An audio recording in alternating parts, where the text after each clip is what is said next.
دو اہم کام ہم کو کرنا ہے۔ ایک تو عید الاضحیٰ کی نماز ہے، دوسرے قربانی ہے،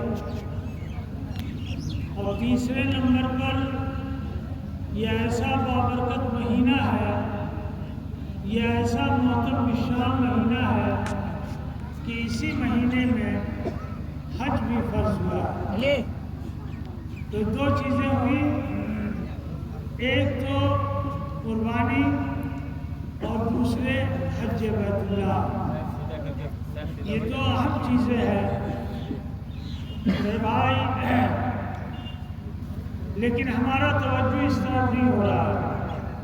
ہم باتیں روز سنتے ہیں، تقریریں روز سنتے ہیں، لوگ روز بتاتے ہیں، علماء بتاتے ہیں، جماعت والے بتاتے ہیں، اور بہت سارے لوگ ہیں جو دین کی باتیں بتاتے ہیں، لیکن ذرا بھی اس سے پرواہ نہیں ہے۔ یہ ایک رسم نہیں ہے، یہ عبادت ہے، یہ کوئی رسم نہیں ہے کہ چلو بھائی بھیڑ لگا دیا ہو گیا۔ قربانی کی کتنی فضیلت ہے، اللہ کے نبی صلی اللہ علیہ وسلم نے فرمایا کہ جس کو وسعت ہو قربانی کرنے کی، اس کو قربانی کرنا چاہیے۔ اگر قربانی کی وسعت ہوتے ہوئے کوئی شخص قربانی نہیں کرتا ہے تو اللہ کے نبی صلی اللہ علیہ وسلم کا حدیث ہے کہ ایسا شخص میرے عیدگاہ میں نہ آئے، میرے عیدگاہ میں نہ آیا۔ بتائیے یہ کتنی سخت وعید ہے کہ جو قربانی کی صلاحیت رکھتا ہے اور وہ قربانی نہیں کرتا ہے، تو اللہ کے حبیب صلی اللہ علیہ وسلم فرماتے ہیں کہ ایسا شخص میرے عیدگاہ میں نہ آئے۔ اور یہاں میں دیکھتا ہوں کہ بہت سارے لوگ ایسے مسائل سے ناواقف ہیں کہ ان کو مسئلے کا علم نہیں ہے، کہتے ہیں کہ میرے باپ مر گئے ہیں، ہم چاہتے ہیں کہ انہیں کے نام سے قربانی کریں۔ اپنی قربانی نہیں بلکہ باپ کے نام سے جو مر چکا ہے، ماں کے نام سے جو مر چکی ہے، اس کے نام سے قربانی کر دیا جائے۔ آپ مسئلہ سن لیجیے کہ مرنے کے بعد وہ شخص مکلف نہیں ہوتا ہے، اس کے اوپر کوئی ذمہ داری نہیں ہے کہ قربانی کرے، نماز پڑھے، روزہ رکھے، حج کرے، زکوٰۃ کرے۔ ہم ابھی زندہ ہیں، ہمارے اوپر اس کی ذمہ داری ہے کہ ہم قربانی اپنے نام سے کریں۔ اپنے نام سے کرانے کے بعد اگر آپ کے پاس گنجائش ہے، آپ کے پاس وسعت ہے، تو پھر اپنے مرے ہوئے والدین کے نام سے بھی قربانی کر سکتے ہیں، یا جس کے نام سے قربانی کرنا ہو کر سکتے ہیں، لیکن پہلے فرض زندہ پر ہے، اس کے بعد مردہ پر۔ تو یہ چیز سمجھنے کی چیز ہے، یہ بہت اہمیت کی چیز ہے جس کا نام قربانی ہے، جو سیدنا حضرت ابراہیم علیہ السلام آج سے 4,500 سال پہلے، آج سے 4,500 سال پہلے اپنے ننھے منھے اسماعیل کو اللہ کی راہ میں قربان کیا تھا۔ اللہ تعالیٰ کا حکم آیا کہ اے ابراہیم، تم خلیل اللہ ہو، تم میرے دوست ہو، تو دوست کا حق ادا کرتا ہے۔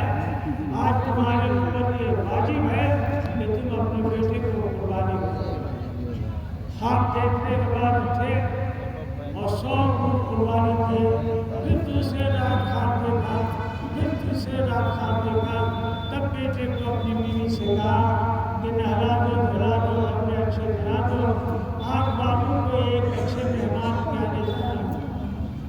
ماں نے حضرت حاجرہ نے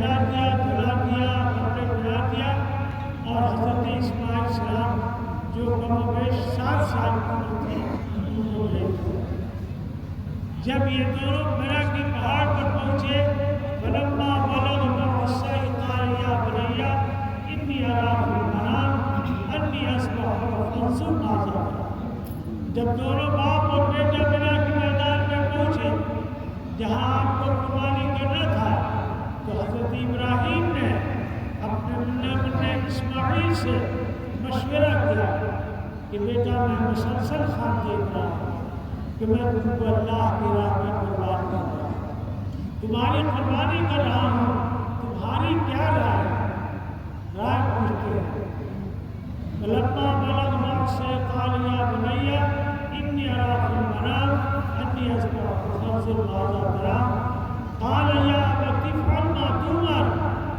کہا کہ ابا جان آپ کو اللہ کی طرف سے جو خوشخبری دیا جا رہا ہے یا خواب میں دکھلایا جا رہا ہے وہ اسماعیل ہے، اپنے بیٹے اسماعیل کو قربان کیجئے، میں دل سے تیار ہوں۔ یا ابت افعل ما تؤمر ستجدنی انشاءاللہ من الصابرین۔ آپ مجھ کو صبر کرنے والا پائیے گا، آپ مجھ کو صبر کرنے والا پائیے گا۔ اللہ تعالیٰ نے اس کے بدل میں اتنا وقت نہیں ہے کہ تفصیل کے ساتھ کسی چیز کو بیان کیا جائے۔ المختصر یہ کہ یہ عید الاضحیٰ کی نماز ہے، علی الصباح اس کو پڑھنا چاہیے تاکہ اس کے پشت پر ایک بہت شان عبادت قربانی ہے، اس کو جتنا جلدی ہو پڑھ کر کے قربانی کا کام کرنا چاہیے۔ اس لیے میرے بھائی وقت اب 10 منٹ رہ گیا ہے، 10 منٹ